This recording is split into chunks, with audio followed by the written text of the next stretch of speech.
Which Canadian bank was the best investment this decade? Big bank, small bank, I like to make money. All right? In the past decade, big bank, small bank, if you bought and held on for 10 years straight, you would have made money on any of the banks. What? But the end investment values and dividend incomes received can be quite different after a couple of years. If you want a quick answer, the best bank was TD. But if you really want to know what they've been doing the past 10 years and how much you would have made exactly, then stay tuned. Before we start, smash the like button to help me out on the YouTube algorithm and subscribe to my channel if you like this kind of content. Let me know in the comments below if you've ever invested in any Canadian bank before, or if you haven't, then which one would you choose? For most people, the banks all seem the same, and maybe some of us invest in the bank that we would have an account with. But they're actually quite different from each other in terms of what they do. For instance, Scotiabank likes to focus on business in South America. This is Brazil. BMO makes more from loans to businesses. CIBC is more focused on Canadian residential mortgages.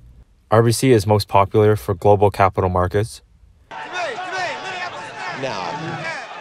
South Garden, April of 142! And TD is known for its success in expanding to the US.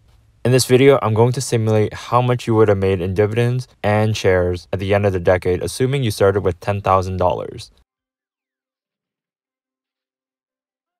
Fifth ranked on the list is Scotiabank. During the decade, some of the biggest news for the bank include buying its first location in Colombia, buying Colpatria, which is the fifth largest Colombian bank. It bought ING Direct and then rebranded to Tangerine. It bought out Citigroup's retail and commercial operations in Panama and Costa Rica. It bought Montreal investment firm Jarolowski Fraser, and it sold out all its Puerto Rico branches. After 10 years of investing $10,000, your shares would have been worth around $22,000, which is a growth of 8.2% per year. Dividends received would have been $8,133, which is a growth of 5.9% per year. The combined total of dividends and shares is $30,153. Fourth ranked on the list is CIBC. During the decade, some of the biggest news for the bank include being the first bank in Canada to launch a mobile banking app. It acquired wealth management unit of Invesco called Atlantic Trust. It made moves into the US by acquiring Private Bancorp. It moved its HQ to CIBC Square in downtown Toronto. If you invested $10,000 at the start of the decade, that would have grown to $21,151, which is a growth rate of 7.8% per year. The dividends received would have been $9,494, which is a growth of 5% per year. The total investment is $30,442, which is really similar to Scotiabank. Third is RBC. During the decade, some of the biggest news include selling all its Georgia operations to PNC Financial.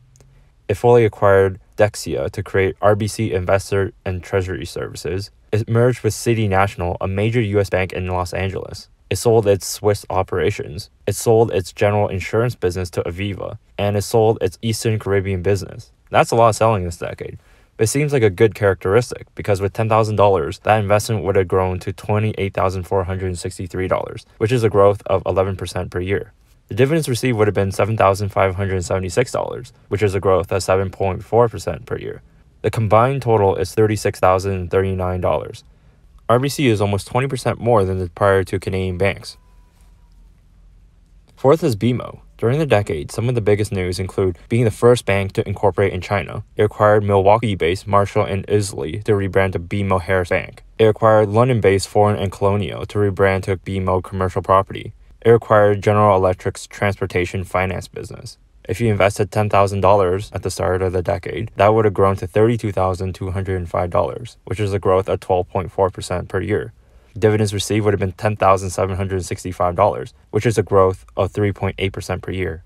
BMO's dividends started the decade at a high point, so it didn't see a need to increase it so much compared to the other banks. The total investment value is $42,970, which is a growth of 15.7% per year.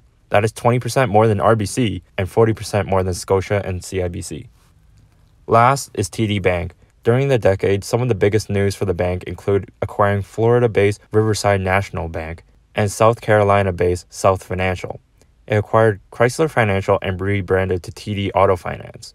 It acquired MBNA's Canadian credit portfolio. And lastly, it sold TD Ameritrade to Charles Schwab. If you invested $10,000 at the start of the decade, that would have grown to $33,524, which is the growth of 12.8% per year. The dividends you would have received is $9,743, which is a growth of 9.3% per year. The total investment value is $43,267, which is a growth of 15.8% per year. Like BMO, that is 20% more than RBC and 40% more than Scotia and CIBC. I've noticed two observations about investors when it comes to investing in Canadian banks. I noticed a lot of people like CIBC and Scotiabank because of the higher dividends, but they give up a lot of the appreciation of their shares as a result. The second observation is that RBC and TD generally have the lowest dividend yields of the pack, but they grow the fastest and as a result can return the favor to shareholders through dividend growth and share appreciation. So if you manage to stick it out throughout this video, here's an investment summary of the big 5 Canadian banks.